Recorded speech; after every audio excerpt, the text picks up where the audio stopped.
Anda kembali bersama kami di iNews Jabar untuk membahas terkait dengan layanan BPJS Kesehatan. Masih bersama dengan ketiga narasumber kita pada pagi hari ini ada Bapak Haru Suwandaru. Beliau adalah Wakil Ketua DPRD Kota Bandung. Kemudian juga Pak Deddy Soekarno, Pengamat Kebijakan Publik dari Universitas Pajajaran. Dan juga Ibu Herliani Sudarja, selaku Kabid Sumber Daya Kesehatan dari Dinas Kesehatan Kota Bandung. Kalau kita bahas mengenai BPJS ini, kabarnya memang ada rencana untuk penghentian dari penjaminan obat-obat yang dikatakan cukup mahal. Misalkan ada obat untuk kanker payudara trastuzumab kalau tidak salah yang memang harganya cukup mahal 25 juta rupiah.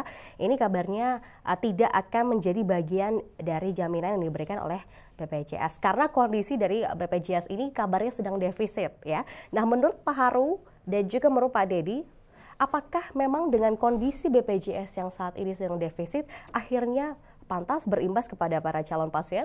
Silakan Bapak. Ya, kalau menurut saya ini bergantung pada kemampuan negara. Oke. Jadi ya saya juga mungkin kita perlu mengevaluasi ketika urusan kesehatan ini diserahkan kepada BUMN. Oke. Iya kan? Kalau misalnya itu ditaruh di kementerian misalnya, kalau di kota itu ditaruhnya bukan di BUMD, ditaruhnya di dinas. Ini kan APBN ini atau APBD ini kan bisa masuk setiap saat. Dalam jumlah yang tidak ada batasnya sesuai kemampuan keuangan daerah, sehingga tidak ada istilah defisit lalu kemudian kita cut gitu, satu obat gitu ya. Saya kira ini harus dievaluasi lagi karena kita ingin memberikan pelayanan prima kepada masyarakat. Oke, baik Pak Haru, kita tahan dulu, sudah ada satu telepon pada pagi hari ini. Selamat pagi dari Pak Sonjaya di Bandung Barat. Selamat pagi Pak Sonjaya. Ya, selamat pagi Ibu. Ya, silakan Pak Sonjaya. Ya, baik. Terima kasih ya. Pak Haru dan kawan-kawan. Saya sepakat itu ya Pak Haru. Jadi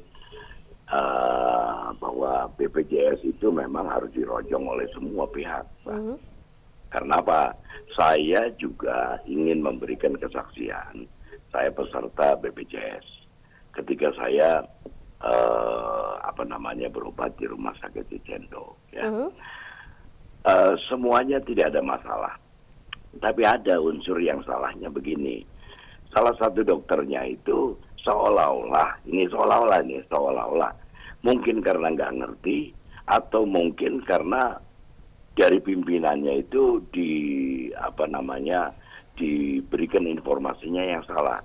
Jadi kesannya kalau peserta BPJS dengan peserta pasien yang bayar langsung, kesannya dibedakan. Dibedakannya seperti apa, Pak? Ya dibedakan. Umpamanya contoh begini, ya. Pada waktu itu saya minta jadwal operasi. Nah, si dokter itu bertanya kepada saya, Bapak peserta BPJS? Ya. Oh, kalau peserta BPJS, nanti ada prosedurnya. Tapi kalau Bapak pembayar langsung, nanti ada langsung direspon gitu. Nah, mau saya, ya. Tolong untuk semua pihak ya.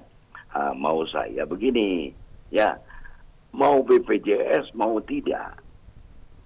Dan apalagi ya BPJS ini kan berdasarkan undang-undang ya. Ya Pak Haru pasti tahu itu ya, dan Ibu dari Dinas Kesehatan ya, bahwa 2019 itu kan bahwa semua masyarakat Indonesia harus ber-BPJS. Oke. Bayangkan. Ya kalau dipilah-pilah model begitu, satu Bu, ya secara psikologi ya kesannya bahwa orang BPJS itu orang miskin. Padahal saya bayar kok. Nah, dan lagi pula peserta BPJS yang menggunakan pelayanan BPJS yang dapat keterangan KIS itu ya. Mereka juga bayar kok. Mereka bayar. Cuman yang bayarin adalah rakyat. Ya, membayarin itu adalah dengan kebijakannya. Jadi mau saya, kalau BPJS kemudian tidak ingin ada prahara, layanilah semua itu sama. Gitu. Jadi jangan kemudian ini BPJS, ini non BPJS. Jadi semangatnya jadi berbeda. Baik Pak Sonjaya, terima kasih sudah kami dapat ringkas. Oke, baik, untuk jadi koreksi semuanya. Ya, baik. Terima kasih Pak Sonjaya dari Bandung Barat sudah bergabung bersama kami. Itu tadi kabarnya Pak Sonjaya ini pernah mengalami satu hal masalah terkait dengan BPJS, yaitu adalah ada diskriminasi, ya, seolah-olah dibedakan antara BPJS dengan yang membayar reguler, misalkan seperti itu. Nah, ini kan artinya memang ada saja keluhan-keluhan seperti ini. Nah, kalau Pak Denny menanggapnya seperti apa ini? Ya, keluhan dari masyarakat itu menunjukkan bahwa memang pelayanan publik yang diberikan belum memiliki dimensi reliability, ya, kehandalan. Sehingga memang pelayanan yang diberikan belum secara konsisten itu dilakukan secara kuat oleh para pemberi pelayanan.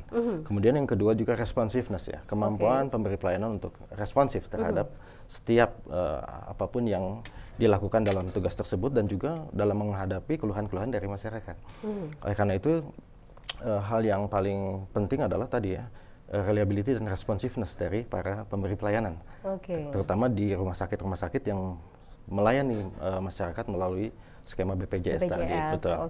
Ya. Baik. Nah, ini kita ke Ibu Herliani juga. Ibu, kalau misalkan keluhan masyarakat yang tadi, misalkan kok merasa ada diskriminasi antara BPJS dengan yang reguler. Kalau dari Dinas Kesehatan sering tidak, Bu, memantau hal-hal itu? Kami selalu melakukan itu. Pembinaan ke rumah sakit kan memang menjadi tanggung jawab Dinas Kesehatan.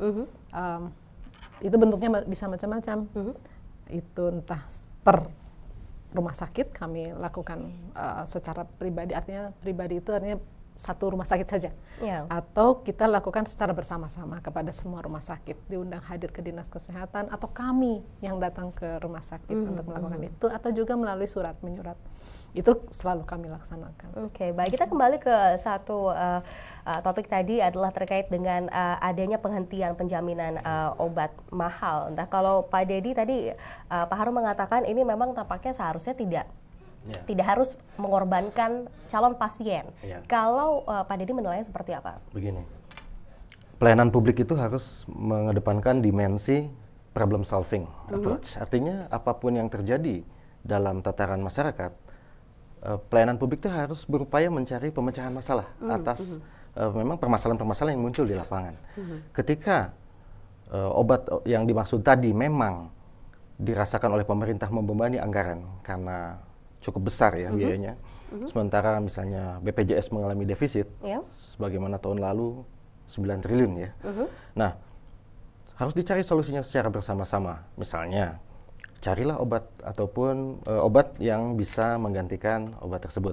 Artinya memang kalau memang terlalu berat, alternatif obat yang lain kan tentunya masih ada. Kayak kita kalau ke dokter biasanya suka ada pilihan obat generik misalkan gitu. Ini harus terus dicari gitu, ya, solusinya. Itu mungkin di ranah teman-teman di kedokteran, ya. Saya pikir yang bisa mencarikan solusi sehingga masyarakat tidak mengalami kekosongan dari obat yang dijamin oleh BPJS tadi. Sesuai dengan janji awal gitu, betul, ya, Pak, ya. Betul. Karena memang kesehatan ini menjadi tanggung jawab pemerintah. Kemudian yang kedua juga dimensi fiscal responsibilities. Ya, keterbukaan saja. Kalau memang pemerintah mengalami kesulitan, BPJS mengalami kesulitan, sampaikan. Dan kemudian juga semua stakeholder di sini harus berupaya mencari solusi yang tepat terhadap permasalahan-permasalahan tadi. Belum tentu memang masalahnya obat tadi terlalu mahal. Bisa jadi juga penggunanya hanya sedikit misalnya. Kan beban anggarannya juga sedikit. Seperti itu, ya.